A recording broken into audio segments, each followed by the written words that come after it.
Do you have a small business and you want to reduce the burden of filing the GST returns every month? Then you can opt for QRMP scheme. So let us learn about QRMP scheme in detail in this module. So QRMP scheme stands for quarterly return and monthly payment. That meaning GSTR 1, GSTR 3B are filed quarterly, but GST liability or the tax is paid every month. Now let us see the details of the GSTR QRMP scheme. So, who are eligible for QRMP scheme? That is, people with, if you are a registered dealer with turnover up to 5 crore in the immediately preceding financial year, you can opt for QRMP scheme. One more condition, you have to file the required GSTR returns up to the last month when you are applying for the QRMP scheme. If two conditions are satisfied, you will get the eligibility for QRMP scheme. Now, some dealers are not allowed to opt for QRMP scheme. That are input service distributors, people paying tax under section 51 and 52. Then non-resident taxable persons. Then that assessees or those who are collecting TDS, tax collected at source, and tax deducted at source and tax collected at source, TDS and TCS. They are not eligible to opt for QRMP scheme. Now, QRMP scheme, if quarterly returns are filed, how they are paying the monthly tax? They have to use this form called PMT06 that is paid, that has to be submitted by 25th of the succeeding month. Say for example, now we are in August 2026. For August returns, they have to submit by 25th of September 2026. There are two methods for making monthly payment.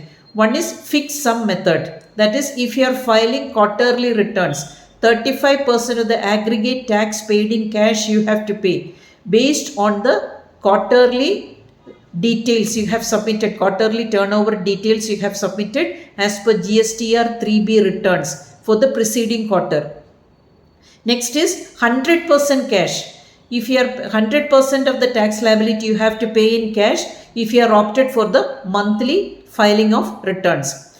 Now the second one is self-assessment method. Self-assessment method, that is, you can assess your tax liability considering the ITC eligibility and then you can make the payment. So there are two methods, fixed sum method and self-assessment method for monthly payment of GST liability. Now invoice furnishing facility, that is another important feature that is optional. Those who are eligible for QRMP scheme, first 2 quarters of the month, they can utilize this facility, that is outward supplies for B2B transactions. They can file by 13th of the succeeding month. So what is the advantage? They can use this data for reconciliation, for claiming their ITC credit. They don't have to wait for the GSTR 1. So these are the features of QRMP scheme. So QRMP scheme eligibility, 5 crore turnover plus the up to the previous month GST returns have to be filed properly. GSTR 1 and GSTR 3B are filed quarterly, but GST liability is met every month. Then two methods of making the tax payment. That is, they are using PMT06 that has to be submitted by 25th of the succeeding month. Then two methods, that is self-assessment method and fixed sum method. Then invoice furnishing facility, the details should be submitted by 13th of the succeeding month. They can use for, it is optional, they can use for outward supplies with B2B transactions. So remember, QRMP is not postponing your tax liability for 3 months. Tax liability is met every month.